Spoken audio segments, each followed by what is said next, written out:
Good morning. It's Yolanda Lewis here with you for the Simply Irresistible broadcast. I'm excited, as always, right? I'm always excited, and that's pretty dope because that's just the energy I bring.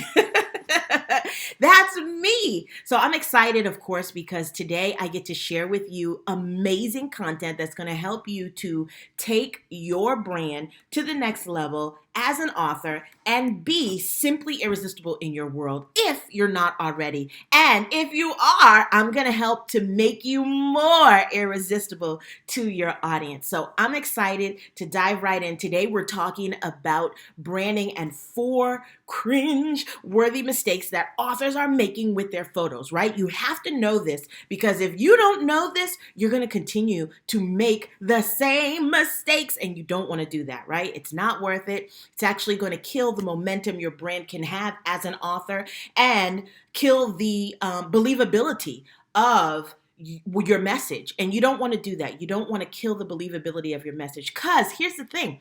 People are judging you from how you look. Right off the bat, they're judging you based on how you present yourself and how you look.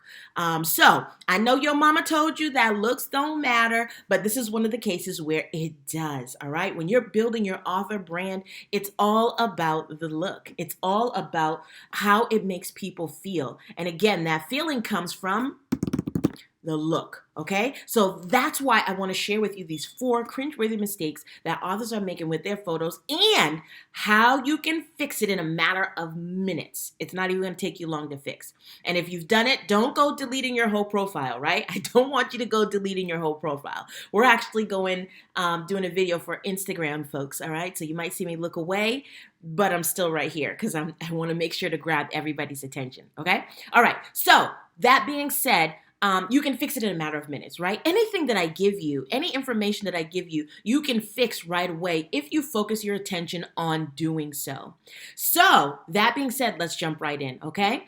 The first cringe-worthy, I might do that the whole time, right? Cringe-worthy, right, that's my acting skills. Let me know how that goes, or should I stick to my day job?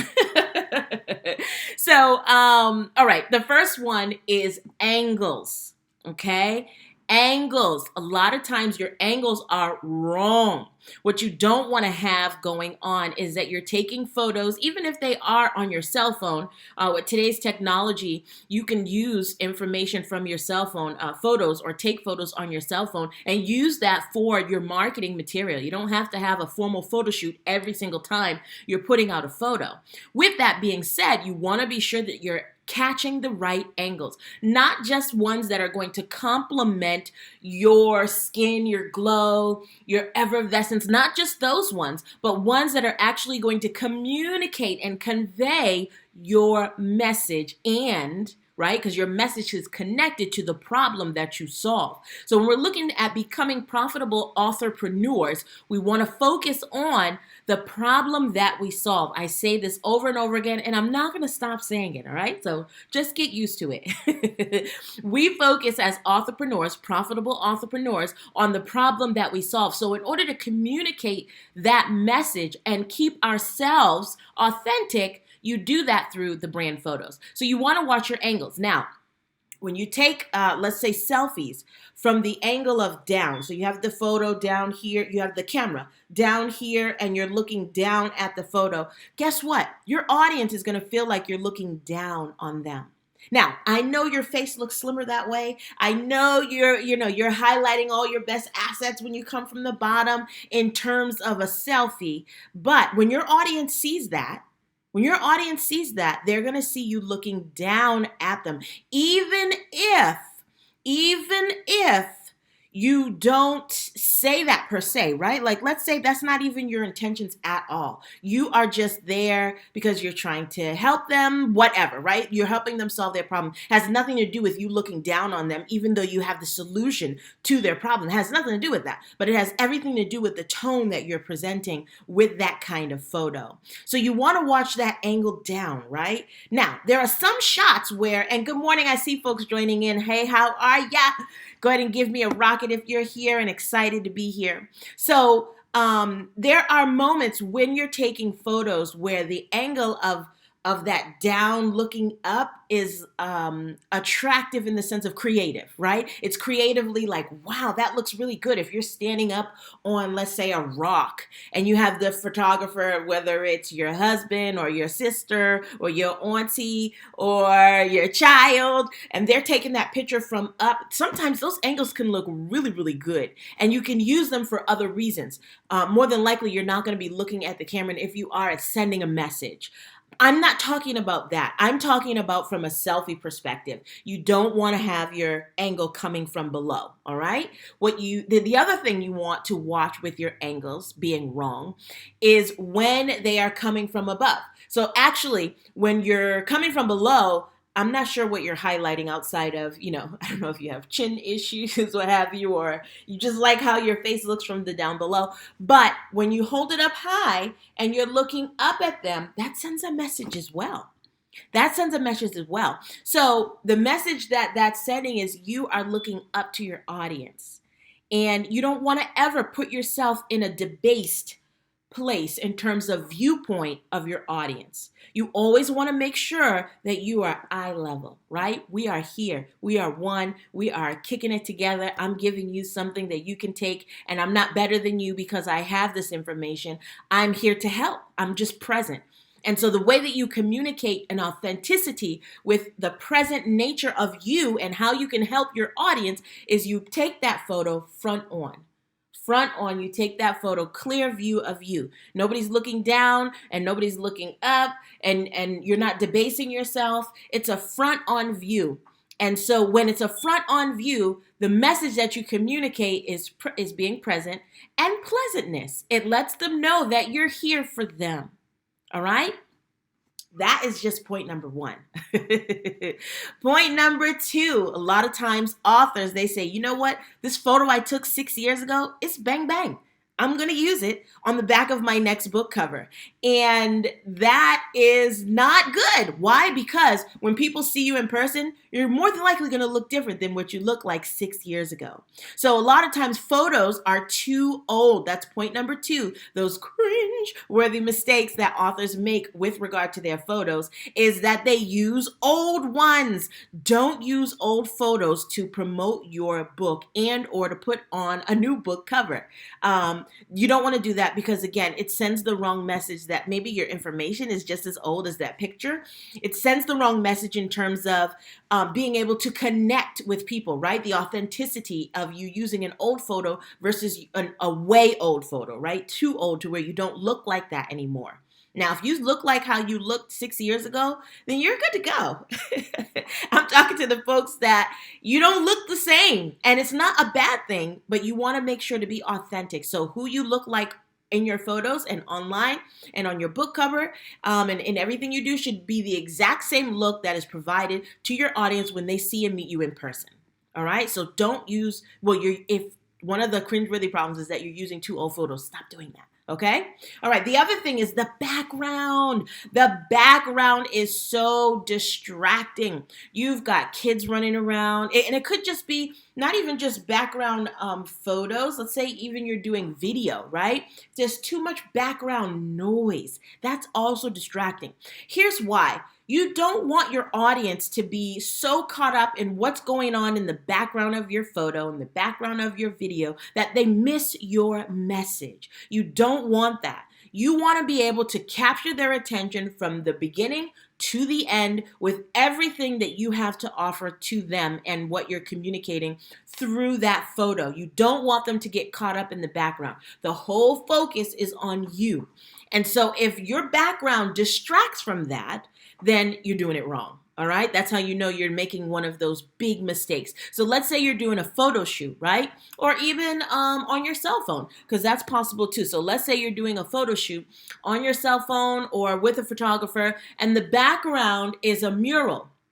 Well, if that mural has too much detail, or that mural is just too busy, too many things and messages communicating itself within that artwork, then you probably don't want to stand in front of it. Now, if that mural has big, bright, abstract colors, or even dark abstract colors, but it's big and it's not washing you away, then it's a good idea to stand in front of it. But most times, authors get things in the background too much, right? You're at the park and you're taking a photo and there's cars in the background. Now, while the imagery of being at the park and free and all of that is great, you're missing the mark because of the cars in the background. All right, so you want to make sure that your background is not distracting. That's a cringeworthy mistake that authors make with their photos. And last, but certainly not least, and it might even be the first one, but certainly not least, is the picture quality is poor. So when you have poor picture quality, that sends a message of poor service, of poor quality in what you have to portray. You want to make sure it doesn't have to be perfect, right? I'm not saying you have to go get a fancy photo shoot every single time you put out a photo. Absolutely not. Actually, people a lot of times like the more day-to-day selfie kind of right on your phone and right in the middle of life photos because it's authentic. It's who you really are. It's what you're really offering. It's just you in the right now. So a lot of times people like that, and that's good. Give them that. Give them the real you. Give them the real you because that will help them to decide whether or not they want to continue to engage. However, if you know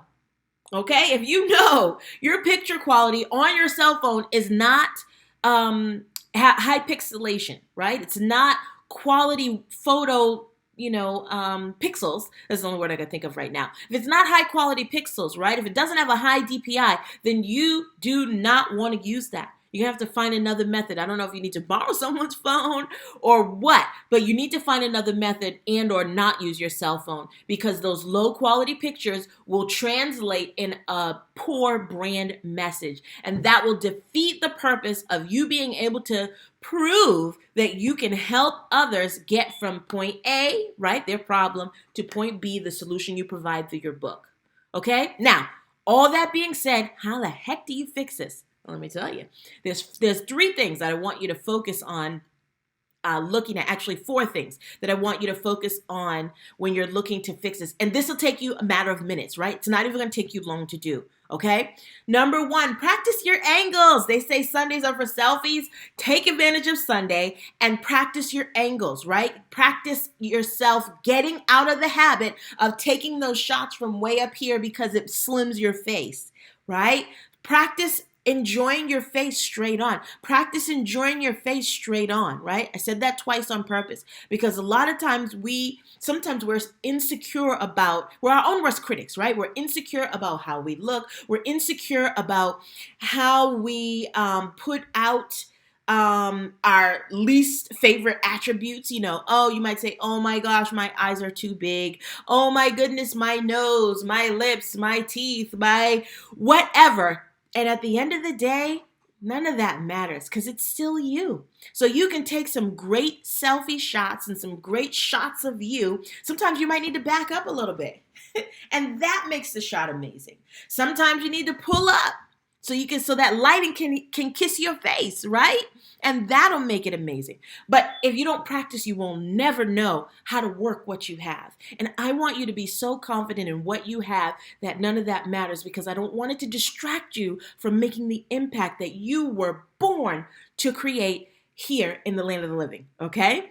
So that's number 1 thing that you can do to practice in a matter of minutes. You just practice taking selfies. And it's okay to do it. It's not vain. It's practice. It's practice. So you can get good so you don't have to take so many, right? You need a particular shot. You can go outside or you can go and face the light, your ring light, whatever it is that you got. Sunlight is the best, just so you know.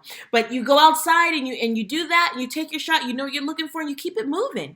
You keep it moving. You go right to your Canva. Take out that background if you need to, put it on another background. Like you have so many options when you know what you're looking for, when you've practiced your angles. All right? Okay. The next thing that you can do to fix this in a matter of minutes is pay attention to the background. What background do you need, right? What message do you want to portray to your audience?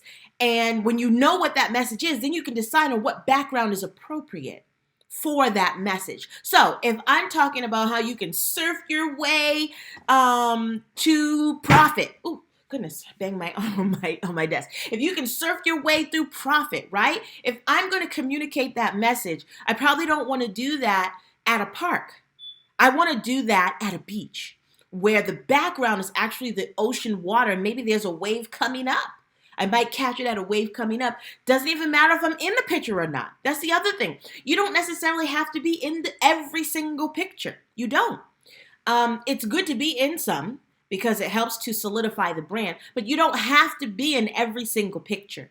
All right. So with that being said, you want to pay attention to the background and consider your audience. Consider the audience you're serving and how you can really bring home the message with the background that you have or whatever props that you need to have with it. Okay.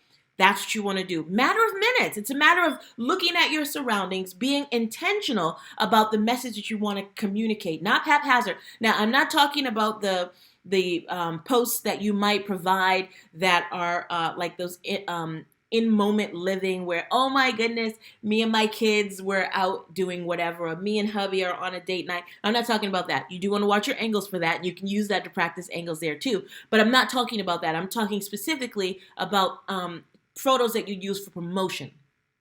And promotional photos don't always have to have a logo on it, doesn't have to have your book on it.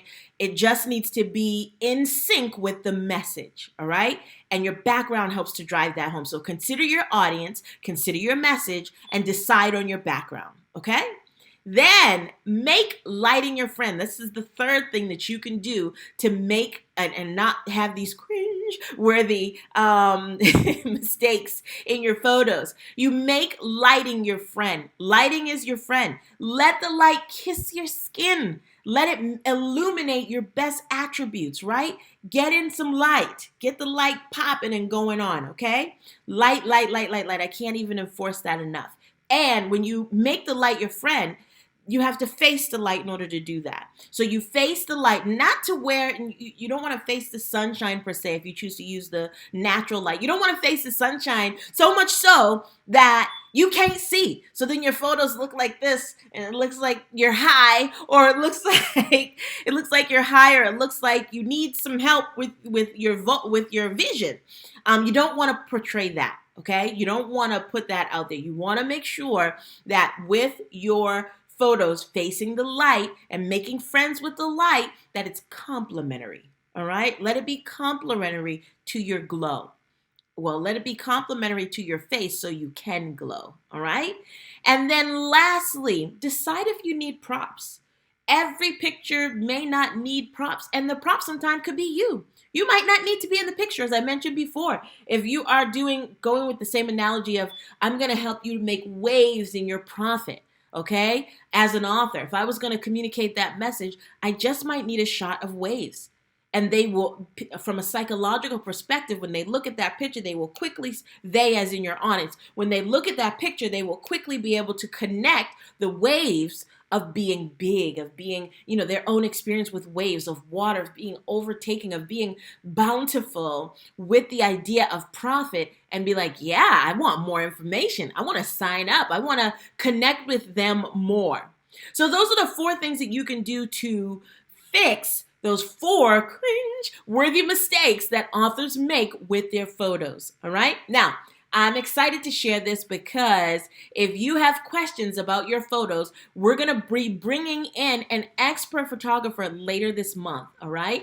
And she's going to be able to share with us all the tips and tricks that we need to have as authors to make it even more better. So I just gave you some skinny, right? I gave you a little bit of tea, but she's going to really drive us home with that information. So comment below if this was awesome and very helpful to you. I can't wait to see you again. The Author Boss Academy starts tonight. Woo, woo, woo. So I'm excited about that. And if you weren't able to join the Author Boss Academy, we do have other stuff for you. So if that's something that you're wanting to know, what else can I get into, and so I can be working on something too, comment below me, and I'll make sure that you have the link to those other things. All right? Take care. See you again real soon. Bye.